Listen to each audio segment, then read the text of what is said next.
colegas entrando, sejam bem-vindos. Boa noite, Paloma, seja bem-vinda. Vamos tratar aí de um tema muito interessante, que é a criminologia positivista, né? Grande Renan, seja bem-vindo também. Vou deixar a galera aqui começar a entrar. Eu não sei como é que está o áudio aí, me deem um feedback a respeito do áudio.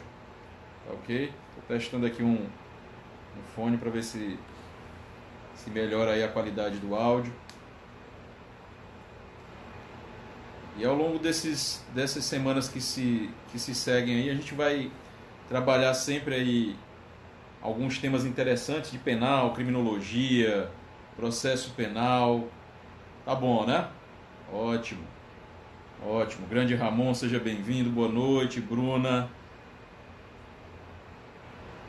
Então, a expectativa é que a gente possa trabalhar, seja para trazer aí conhecimento para graduandos que estão aí na formação acadêmica de direito, seja para aqueles que estão em concurso público para delegado, sejam aqueles que estão também no estudo voltado para exame de ordem, tá? Vai dar um pouquinho de tranquilidade aí, a correria vai diminuir um pouquinho em relação à faculdade, mas eu estou querendo botar para frente esse projeto de trazer aqui nesse espaço, que é o espaço do Instagram, alguns debates, tá bom? Sejam todos bem-vindos. Tá ok o áudio aí, né? Para todo mundo. E outra novidade também é o nosso canal, que acabei colocando hoje alguns outros vídeos, o canal no YouTube, né? Vamos dar aqui o like, vamos chamar a galera aí para a live. É o nosso canal do YouTube, tá? Professor Jofferson Santos. É um canal que é voltado justamente para todas essas lives que estão sendo feitas aqui no Instagram, vão subir para lá. E também posteriormente eu vou começar a fazer dicas, como eu disse, relacionado ao conhecimento de formação acadêmica, ao conhecimento para a galera que está estudando para concurso público aí de delegado, agente. Grande Danilo, boa noite, meu amigo. E também para o pessoal que está nessa luta para o estudo da OAB, tá? Então, quem ainda não se inscreveu, dá um pulinho lá no YouTube, Professor Jofferson Santos, se inscreva, ative lá as notificações, porque durante as semanas que vão seguir aí, várias novidades vão surgir e o intuito aqui é compartilhar o máximo de conhecimento com todo mundo, tá bom? E hoje a temática é uma temática que eu já trabalho há um bom tempo, que é a temática relacionada à criminologia. A gente vai tratar um pouquinho de criminologia positivista. Mas antes de chegar na criminologia positivista, eu quero tratar um pouco dessa divisão entre a criminologia, que é a criminologia científica, tá? E a criminologia, que é aquela anterior à cientificidade, que seria uma criminologia ainda de início, seria uma criminologia ainda que estava buscando uma resposta a respeito da prática do crime, tá? E é aquela criminologia que vai trazer um clássico, né, que é dos delitos e das penas. Todo estudante de direito, todo operador do direito, necessariamente tem que passar por essa leitura, porque ela é uma leitura atemporal, né, do momento que ela foi, lá no século XVIII, elaborada por Beccaria, tinha o intuito justamente de trazer essa resposta, né, o porquê da prática do crime, e principalmente relacionado à forma como o Estado sancionava essa atividade criminosa, tá? Quero aqui dar uma boa noite para o meu amigo Cledson, seja bem-vindo também, doutora Lívia, Laís, sejam bem-vindos, tá? Então vamos lá fazer uma análise a respeito dessa criminologia antes da cientificidade, né? Antes da obra lá de Lombroso, O Homem Delinquente. Então essa criminologia, que é a criminologia que a gente chama de clássica, ela traz com destaque a obra dos delitos e das penas do Marquês Cesare Beccaria. O Beccaria, na verdade, ele traz uma análise a respeito da prática do crime. Mas de que forma? Para que essa obra ela vai surgir? O intuito justamente trazer uma análise a respeito da prática do crime e principalmente verificar o porquê que esse criminoso, que esse indivíduo delinquia.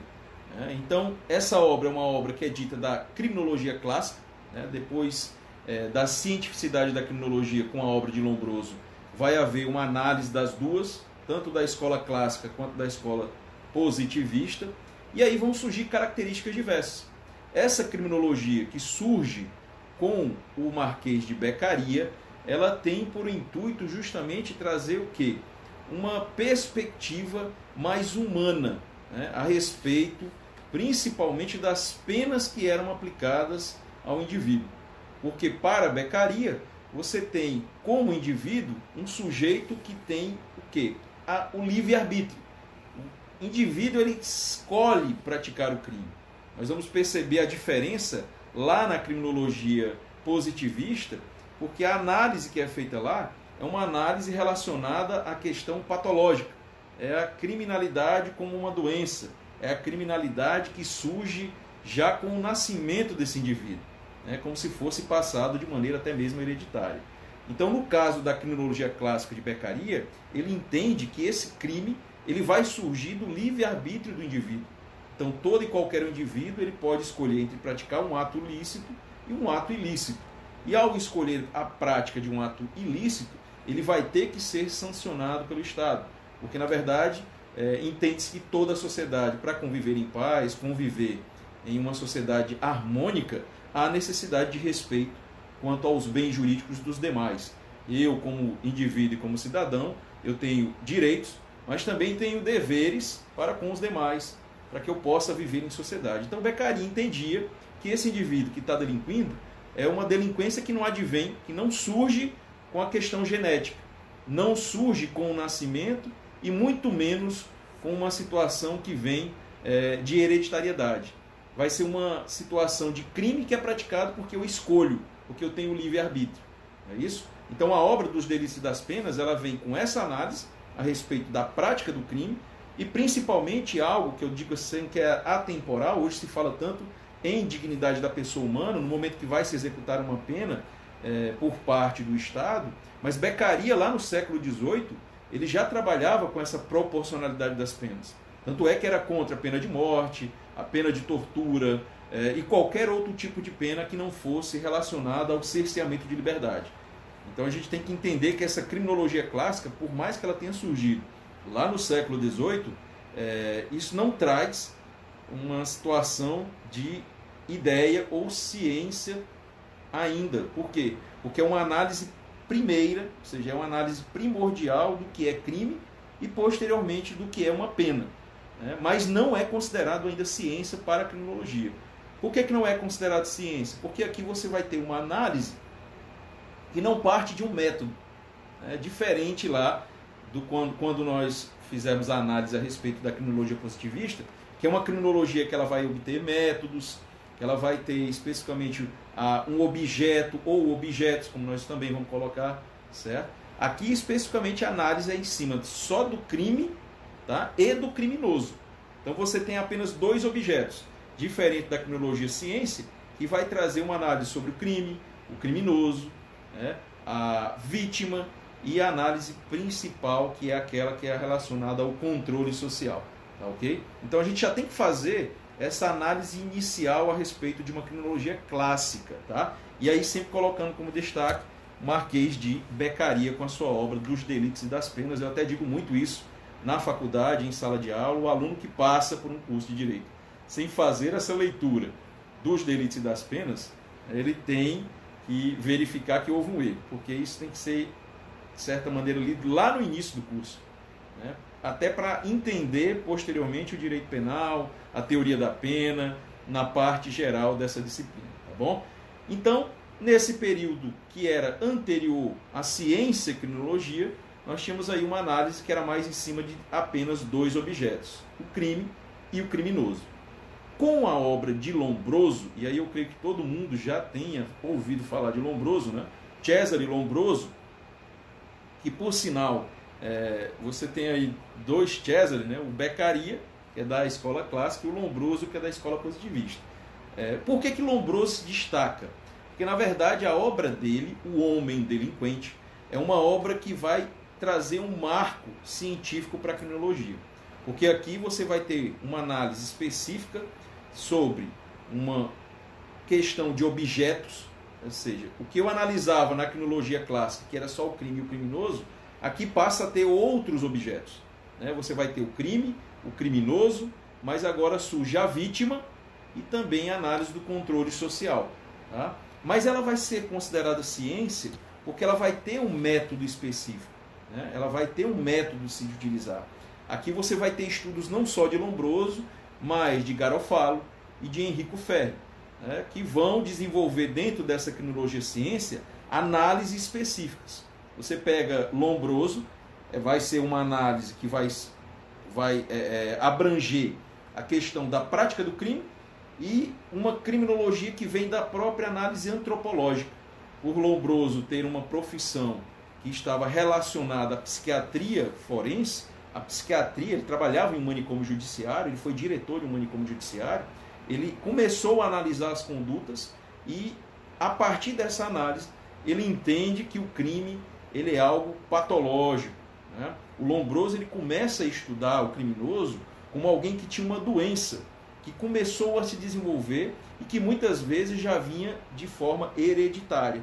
Então, ele, dentro dessa sua teoria, que é a teoria lombrosiana, que surge a partir do homem delinquente, que é justamente essa obra, enquanto lá na escola clássica você tem Dos Delitos e das Penas, como obra de destaque relacionada à Beccaria, na criminologia positivista, você vai ter como obra de destaque a criminologia voltada para a análise do criminoso como um criminoso nato.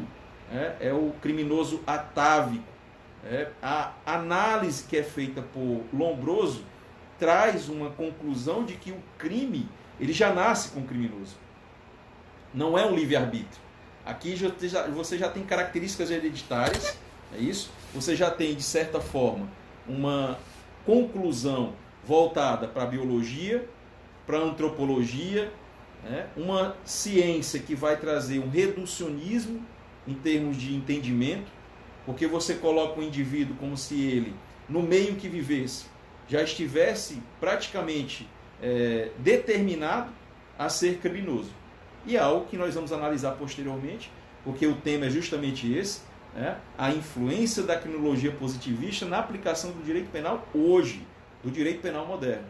Por mais que a gente entenda que essa ciência, criminologia, formada lá com Lombroso, já esteja, entre aspas, obsoleta, mas as práticas e as teorias de Lombroso cada vez mais estão vivas dentre nós. Infelizmente, diga-se de passagem. Depois nós vamos analisar isso e vocês vão entender o porquê. Então, essa criminologia ciência surge com o homem delinquente, e aí Lombroso entende justamente isso, que o criminoso ele é já um ser atávico. Ele até divide, você tem o ser humano, ele faz essa divisão, o Lombroso ele é bem expresso quanto a isso, ele faz uma divisão entre ser humano, que seria aquele indivíduo normal, e o ser atávico, que seria justamente o criminoso. Ele traz o criminoso como uma subespécie do ser humano. Tanto é que a obra dele é relacionada a isso, o homo delinquente. Entende-se dentro da teoria de Lombroso que você tem os chamados criminaloides, que seriam esses indivíduos atávicos, no sentido mesmo, porque a pesquisa de Lombroso é uma pesquisa antropológica. Posteriormente, você pode buscar aí no Google, que hoje você tem um museu de antropologia lá em Turim. E você, dentro desse museu de antropologia, vai ter uma ala específica para os estudos de Lombroso, onde você vai chegar e vai observar crânios, ou seja, os objetos de estudos de análise de Lombroso, você vai entender o porquê que a teoria se formou com base nesse entendimento biológico, de patologia do crime. Então ele descrevia dentro da sua pesquisa que o criminoso, principalmente o criminoso nato, ele tinha características específicas. E o Lombroso ele dividia os criminosos. Então ele dividia os criminosos em aqueles que são criminosos natos, os criminosos loucos e os ocasionais. Mas sempre colocando, de forma expressa, que as características físicas acabavam determinando que tipo de crime seria praticado. Então, para Lombroso, ele entendia que o furto, o roubo, ou seja, os crimes patrimoniais, o indivíduo, tinha características físicas, né, fenótipas, crânio alongado, maxilar alongado, nariz de uma forma. Então ele ia descrevendo o criminoso e o crime que era praticado por características físicas, né? O estuprador, o criminoso que é o corrupto. Então ele ia descrevendo não só a característica física do criminoso, mas direcionando determinadas características físicas à prática do crime, né? E isso você observa justamente nessa análise que hoje é colocada para todos que vão visitar lá esse Museu de Antropologia em Turim, onde vai ter uma área específica para antropologia criminal de Lombroso. Porque muitas vezes se entende que seria uma teoria que surgiu do nada. E não, Lombroso ele estudou, ele analisou corpos, crânios, características físicas de indivíduos e determinou dentro da sua pesquisa essa conclusão, né? Que justamente o indivíduo criminoso ele tinha por ser essa característica biológica preponderante nele, né, a impossibilidade de não ser criminoso, né? Então, tem uma frase interessante que é até do popular: filho de peixe, peixinho é. Então, para Lombroso, entendia-se que sim, que se meu pai fosse criminoso, consequentemente, eu também seria, porque estava relacionado à questão genética, o que nós chamamos dentro da criminologia de determinismo biológico. Não só o ambiente em que eu estou, mas aquilo que eu já trago, né, de carga genética vai funcionar para a prática do crime, tá? E claro, essa questão da visualização. Ele entende que o indivíduo que é criminoso, ele já tem rosto de criminoso. E aí é uma análise crítica que nós vamos fazer posteriormente a respeito dessa teoria, tá? Então a teoria de Lombroso seria essa. Críticas em relação às duas teorias: a teoria clássica de Beccaria e a teoria criminológica positivista de Lombroso. A criminologia clássica, nós temos uma utopia porque, na verdade, ele entendia que todo e qualquer cidadão, ele, na verdade, pratica um crime por uma situação de livre-arbítrio. E que, muitas vezes, ele é levado à prática do crime. Não porque ele quer, mas por pressão. E nós sabemos que isso também é uma situação utópica, porque, até mesmo na prática, nós observamos essa situação de prática do crime sem que esse indivíduo tenha necessidade para delinquir, né? Entendia-se lá para Lombroso que, por exemplo, a questão econômica, a questão até mesmo social, poderiam ser fatores que levariam o indivíduo a praticar algum crime. Já para Lombroso, não. O indivíduo sempre praticaria crime porque estava na genética, né? Ou seja, não haveria solução para esse criminoso. Enquanto lá em Beccaria, ele entende que a punição, que seria a pena proporcional, tá? Sempre proporcional. Então, lá em Beccaria você entendia que não haveria possibilidade de pena de morte, não haveria possibilidade de pena de tortura, tá? Situações que seriam desproporcionais para a função do Estado, que seria o jus puniendi, a função de punir. Então, Beccaria entendia isso. E ele entendia que a proporcionalidade da pena traria uma situação de não reincidência para o crime. Também são situações que a gente pode criticar, porque a gente sabe como é o setor de execução penal de nosso país, é um exemplo, né? Todo mundo está aí ligado nessas situações que estão ocorrendo em presídios nacionais. A gente sabe que nem sempre a atuação, seja do Estado ou até mesmo de entes privados, na execução da pena, vai trazer a certeza de uma não reincidência. A gente não pode generalizar. Então seria aí uma crítica a respeito da teoria clássica de Beccaria. Já em relação à teoria de Lombroso, é claro, a análise que ele faz são indivíduos que na época que eram presos, eram indivíduos de uma classe média, classe baixa. Então, consequentemente, ele direcionou a sua pesquisa dizendo que criminosos teriam uma certa característica física. E quando você buscava essa característica física, jamais, por exemplo, atingiriam as classes que estavam no topo da pirâmide social daquele momento em que ele vivia, tá? E hoje, de certa forma, como eu disse, nós temos também essa visualização quanto à prática do crime, né? O próprio criminoso aqui, ele tinha uma figura, ele tinha um rosto. Então, Lombroso definia esse rosto. O estuprador, o furtador, aquele que é corrupto, estelionatário, ele ia definindo isso pelas características físicas, né? Muitas vezes acabava errando, né? Porque se eu definia que o indivíduo tinha característica física como um rosto alongado, um crânio achatado, então já se imaginava que aquele indivíduo seria um criminoso, certo? Então nós temos essa análise crítica a respeito das duas teorias, né? A doutora Lívia está aqui falando, né? Vou estar sempre e fiquem à vontade para interagir aqui. É um momento de interação, bate-papo, não é aula, é interação mesmo. Então podem interagir. A doutora Lívia falou aqui principalmente porque na prática o sistema penitenciário brasileiro é punitivo e não de ressocialização. Infelizmente é uma situação real. Posteriormente a gente vai trabalhar uma live também em relação à execução penal no Brasil. A questão mesmo da própria teoria da pena, se está sendo aplicada, se não está sendo aplicada. Então é algo também que a própria teoria de Beccaria falava. Se não houver uma proporcionalidade na aplicação da pena, dificilmente você vai ter uma situação de preservação ou prevenção contra a prática do crime. Então é algo interessante para se analisar, tá certo? Dentro da criminologia positivista, você não tem só Lombroso, porque a gente fala muito de Lombroso pela teoria dele ser uma teoria relacionada à questão física, biológica, mas você tem a teoria social de Enrico Ferri e também a teoria psicológica de Garofalo, que são dois também grandes teóricos da criminologia positivista como ciência. Lembrando que a criminologia como ciência, ela já traz novos objetos de estudo, não é isso? Crime, criminoso, que é o delinquente, não é isso? Vítima e controle social. Tá? Hoje você tem principalmente uma análise diferenciada quanto à vítima. E isso, claro, só veio acontecer no pós-Segunda Guerra Mundial. Né? Pós-Segunda Guerra Mundial, aí você tem uma atuação direta voltada para a pesquisa da vítima. Tanto é que várias leis vão surgir com base o quê? Na análise da vulnerabilidade dessa vítima.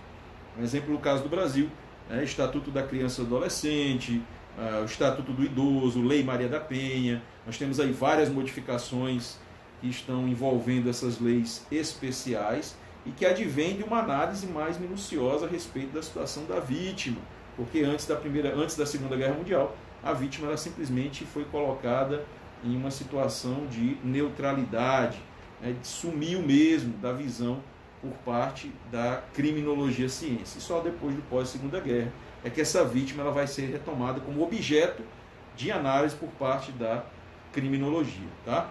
Então, fizemos uma análise, um aparato histórico de todas essas teorias que surgiram e agora sim a gente começa a trazer para a atualidade essa situação de influência da criminologia positivista na aplicação do direito penal em nosso país. Né? Porque o viés é justamente buscar uma análise daquilo que está sendo feito no nosso país. E eu acabo me deparando com uma situação que aconteceu ontem, eu creio que ontem ou antes de ontem, que é de um projeto de lei aí, que cria a situação, eu não sei se a nomenclatura que está sendo dada é uma nomenclatura realmente real por parte do congressista, né? Não sei ainda, não tenho essa certeza, por isso que eu não vou afirmar aqui, ou se são nomenclaturas que são dadas por pessoas que estão divulgando nas redes sociais. Seria a lei Neymar da Penha. O que particularmente, aí eu vou estar aqui, meu entendimento, é um absurdo, quando um congressista se utiliza de uma situação que está na mídia para buscar a aplicação do que a gente chama de direito penal simbólico, direito penal emergencial. É aquele direito penal que de eficácia mesmo não vai haver nenhuma. Eu não busquei ainda a questão do projeto de lei que foi colocado, mas que de certa forma traz uma análise dessa criminologia positivista. Porque a criminologia positivista, você tinha justamente a aplicação de normas sem nenhuma preocupação com eficácia. É criar normas para trazer uma sustentação social sem a devida análise de eficácia. Então nós temos que tomar cuidado. E há, por parte da aplicação do direito penal, antes de ontem eu estava vendo uma situação que foi a visita do professor Rogério Greco ao Senado, e ele falou muito bem, no momento que foi explanar para os senadores, que nós temos aqui no país uma seletividade penal. E é a verdade. Essa seletividade penal é você direcionar a aplicação da lei penal e das normas apenas a determinados grupos sociais. Porque o entendimento é que quando uma lei é aplicada e quando ela entra em vigência é para todos. Não é para se definir quem que vai realmente ser punido ou não. E é uma crítica até como estudante e como professor e docente na área de criminologia, a gente faz essa análise.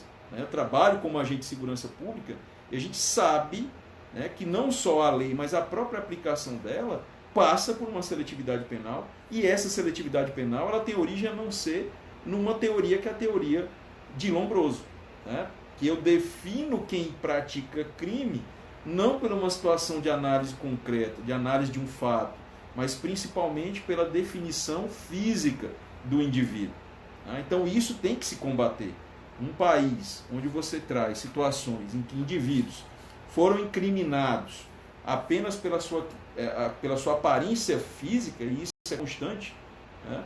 Você tem que tomar muito cuidado na aplicação das normas, principalmente na parte de direito penal e de processo penal, que é onde você tem o cerceamento de liberdade.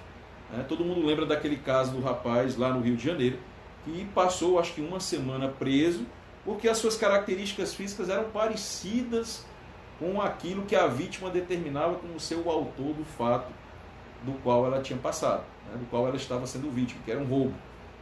O outro rapaz também, eu creio que foi lá no Rio de Janeiro, que só foi salvo por imagens de câmeras. Por quê? Porque se definia que a pessoa tinha características físicas. Tanto é que se bate muito nesse questionamento de um procedimento policial, que é o da identificação, né? Que é justamente quando você coloca a vítima para visualizar indivíduos, para que ela dê características físicas, e é muito temeroso dentro do processo penal, dentro da aplicação do direito penal, essa análise, né? Análise física do indivíduo apenas, né? E principalmente quando se trata de testemunhos. Eu pude, durante algum período, como agente de polícia civil, ter o contato com situações em que, se a gente fosse por aquelas palavras que a vítima estava trazendo de características físicas, nós tínhamos cometido um engano, né, de colocar alguém atrás das grades sem realmente ter analisado o caso concreto, ter analisado as situações que estavam ao redor, se for somente pela palavra da vítima. Então, hoje em dia, a aplicação do direito penal e das nossas leis, elas estão muito ligadas à teoria da criminologia positivista, de Lombroso, de Ferri, de Garofalo. Então há que se prever, há que se ter um cuidado enorme quanto a isso, né, para que não se coloque atrás de grades, de presídios, né, de celas, pessoas que muitas vezes, por ter uma característica determinada, uma característica física, seja colocado como criminoso. Um exemplo é a situação dos crimes de colarinho branco, quando se fala dessa situação de seletividade penal. Crimes de colarinho branco, né? Lá na época de Lombroso, dificilmente você teria essa prática. Tanto é que, se você observar todos aqueles que foram analisados por Lombroso, por Ferri, por Garofalo, como eu disse, eram aqueles que praticavam crimes de pequena monta, né? Eram crimes de furto, crimes de roubo, e eram pessoas relacionadas a classes sociais medianas e classe baixa. Dificilmente você tinha uma característica sendo colocada para o indivíduo que estava no topo da pirâmide social do momento em que aquela teoria ela se desenvolvia. Então, hoje, nós temos que ter essa análise. Nós não podemos encarcerar alguém pela questão física. Nós não podemos abordar uma pessoa pela questão física. Mas, infelizmente, ainda vivemos com esse tipo de teoria. A teoria lombrosiana, ela está presente cada vez mais, não é só na aplicação, mas o temor que se tem é que essa teoria criminológica de Lombroso, ela seja utilizada no momento que eu estou criando a lei, no momento que os congressistas estão reunidos para colocar uma lei e um projeto de lei para depois ser posteriormente colocado em vigência. Então essa é a preocupação maior, e é justamente com base nessa preocupação que eu tive esse intuito de fazer a live de hoje, analisando essa teoria de Lombroso, né? Que é justamente uma teoria voltada para essa questão da análise biológica, patológica do crime. E aí, no caso específico, a vítima aqui, por mais que ela estivesse sendo estudada, mas era uma vítima que era colocada num papel de determinar aquilo que se estabelecia na própria teoria, ou seja, apenas ratificar. A palavra da vítima ela não era analisada, ela era colocada apenas para ratificar o que a teoria estava colocando, que era uma teoria voltada para essa situação atávica, esse determinismo geográfico, a questão ambiental.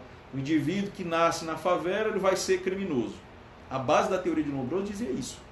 O que nós, na atualidade, não podemos colocar de forma generalizada. O indivíduo que nasce numa comunidade, ele pode sim evoluir, se desenvolver e, em hipótese alguma, participar de condutas criminosas. Mas para Lombroso, naquele momento, ele nascer na favela, onde você tem um reduto, que muitas vezes acabam sendo encontrados organizações criminosas, já era o principal para dizer, ele vai ser criminoso. Certo? Então a análise em si, hoje, ela tem que ser muito cuidadosa quanto a isso, quanto à identificação criminal, quanto à palavra da vítima, quanto à aplicação das leis penais e principalmente quanto à formação dessas leis lá no nosso Senado e na nossa Câmara de Deputados. E o meu temor maior é esse, tá certo? Justamente, Grandiano, a questão do etiquetamento. Né? O etiquetamento que já vai vir posteriormente com uma teoria voltada para a análise social. Né? A teoria da labeling approach, que é a teoria do etiquetamento, traz justamente isso. O indivíduo que passa por uma execução penal, ele jamais vai ser considerado para a sociedade um indivíduo que já completou o seu ciclo prisional. Ele sempre vai ser considerado um indivíduo criminoso. É até uma evolução da teoria de Lombroso, né? Porque, na verdade, a partir do momento que você pratica um crime e é colocado no sistema prisional, você recebe um carimbo, uma etiqueta de criminoso e jamais vai conseguir se sair dela. Então, o etiquetamento, ele já evolui, né? Ele já não é mais voltado só para a questão física, é voltado para a situação do indivíduo que é colocado no sistema prisional. Então, ele não consegue mais emprego, ele não consegue mais se adaptar socialmente, porque a sociedade o expurga. A sociedade não quer mais esse indivíduo no seu seio, ela não quer mais participar daquilo que ele pode propor de evolução para ela, certo? Muito bem, Grandinho. Então eu vou ficar aqui agora com o feedback de vocês. O intuito da live era trazer justamente uma análise histórica aí dessas duas teorias, seja da teoria clássica da criminologia, seja da teoria positivista, e trazer esse debate, né, essa análise quanto à aplicação da teoria criminológica positivista hoje na aplicação das nossas leis. Mas agora eu fico aqui com o questionamento de vocês, com a participação, lembrando que essas lives eu tenho que realmente trazer com mais frequência, a correria é grande, mas a gente vai começar a fazer, e fiquem também à vontade para trazer ideias, temas, tá? Na próxima semana eu quero fazer aí uma live voltada para análise da medicina legal, né? Para a galera aí, por exemplo, do Bloco 7 Direito da FAES, que fez um belíssimo trabalho. Mais uma vez eu reitero aqui os meus parabéns. Tivemos aí um evento grandioso, que foi a nossa terceira mostra. Então semana que vem eu quero fazer uma live só de medicina legal. Posteriormente começar também a trabalhar temas para o OAB e para concursos públicos. Eu creio que o Instagram serve para isso, para a gente trazer momentos de debate, de discussões e principalmente o apoio e a interação de vocês. Então fica à vontade aí para quem quiser fazer algum questionamento a respeito da criminologia, né? Que bom, Paloma, que bom que você gostou. Nada, que é isso, vocês é que têm muito conhecimento. Logo, logo nós vamos estar trabalhando criminologia em sala de aula também, vocês vão gostar bastante. Eu digo muito que o estudo da criminologia é um estudo que ele amplia a mente. O intuito da criminologia é justamente fazer com que a gente comece a imaginar o direito penal e o processo penal, mas de uma outra forma, com outro viés, né? Analisando a situação do criminoso, analisando a situação do crime, da própria vítima, a situação específica do controle social, formal, informal. Eu digo muito isso até mesmo em sala de aula, que a consequência da falta, principalmente de controle social informal, que a família, a igreja, as pessoas que realmente não têm obrigação legal, mas uma obrigação moral de formar o cidadão, acaba levando uma situação de prática de crime. E acaba respingando lá no controle formal. Polícia, Ministério Público, Judiciário, que pela demanda gigantesca acabam o quê? Acabam sofrendo as críticas como se não fizessem nada. Mas a própria sociedade, ela tem que, através do seu controle informal, o pai, a mãe, a família, a igreja, a escola, também eles podem prevenir a prática do crime. Que é algo que nós, por exemplo, da Polícia Civil, da Polícia Militar, a gente tenta fazer, que é ir às escolas. Os alunos, por exemplo, da FAESP, que estão fazendo aí, até parabenizá-los, vários projetos, levando a Constituição para as escolas, levando o direito penal, análise de determinados crimes. Isso conscientiza, é importantíssimo e vem de onde? Vem da criminologia moderna. É a criminologia ciência que vem trazer um aspecto principal, que é o aspecto de análise da questão social, que é a questão tanto da vítima quanto do controle em si, que são importantes. Né? Os meninos eles estão fazendo um projeto com a professora Glaus, até mandar um grande abraço para a nossa amiga Glaus, professora de uma competência, não tem nem como mensurar. E ela instiga esses meninos a produzirem projetos aí voltados para a conscientização social.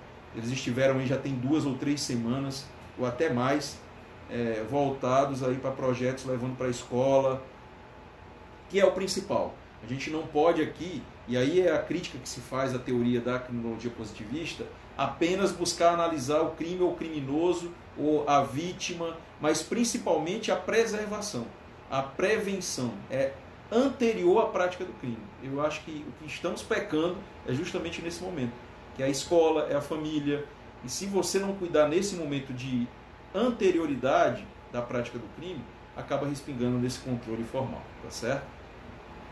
Então fiquem à vontade, espero que o som esteja bom aí, eu creio que tenha dado certo, tá? Lembrando que essa live, assim como já foi para o canal do YouTube, a live com o professor Rogério Greco, tá?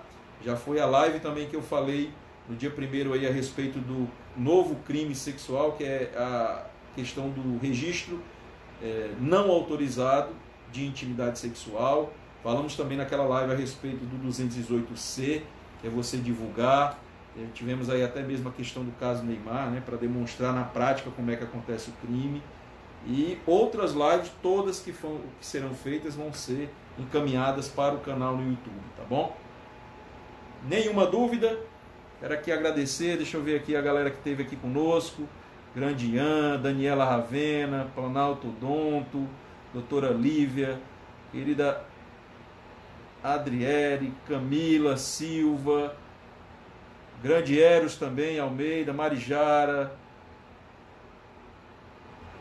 Parabéns aqui pela participação. Sei que a live veio numa hora, um sábado à noite, mas o importante aqui é fazer a disseminação do conhecimento. Tá? Essa live vai ficar aqui disposta por 24 horas, sobe para o YouTube e a gente vai começar a desenvolver conhecimento, que é o principal. Eu creio que o nosso país só muda quando a gente começar a levar esse conhecimento para todo mundo, começar a mostrar e conscientizar o quanto é importante levar o conhecimento da prevenção. Né? Não adianta estar fazendo lei se eu não colocar isso de maneira eficaz, e não adianta estar criando lei, se aproveitando de situações midiáticas, para depois o teu nome estar lá como um elaborador de um projeto esdrúxulo. Desculpe a palavra, mas não dá para dizer outra a não ser essa, para esse congressista que traz um projeto de lei querendo se fazer em cima de uma situação midiática para poder colocar o nome dele lá num projeto, mesmo que esse projeto não venha a ser aprovado. Eu creio que outras leis, ou até mesmo o endurecimento daquelas que já existem, a eficácia na fiscalização é que pode mudar o que a gente tem hoje nesse país, que é uma inversão de valores. Acho que é o principal, tá certo? Levar o conhecimento não só de direito, mas de todas as áreas como um todo é fundamental. Isso mesmo, Paulo. Grata pelas preciosas informações, doutora Lívia, Sabrina, Fragas. Pessoal, belíssimo final de semana. Pois é, né? Essa lei só pode ser isso. É tirar a onda da nossa cara, tirar a onda do contribuinte, que rala todo dia, daquele senhor que vai todo dia, pega não sei quantos ônibus, daquela senhora que trabalha todo dia, que paga o seu imposto, o cara fazer um projeto de lei desse tipo. Tá? Mas a gente vai mudar isso daí, tenho certeza. Basta a gente começar a disseminar conhecimento, colocar na cabeça das pessoas o poder que elas têm, principalmente na hora do voto. Tá bom? Então uma boa noite para todo mundo, belíssimo final de semana. Semana que vem tem mais live, tá? Semana que vem uma live aí de medicina legal, trazer um conhecimento aí interessante a respeito. Galera que ficou interessada depois da nossa 3ª mostra de medicina legal. Agradecer pelo carinho, pela atenção e um forte abraço. A gente se vê numa próxima, tá bom? Força e honra, até mais.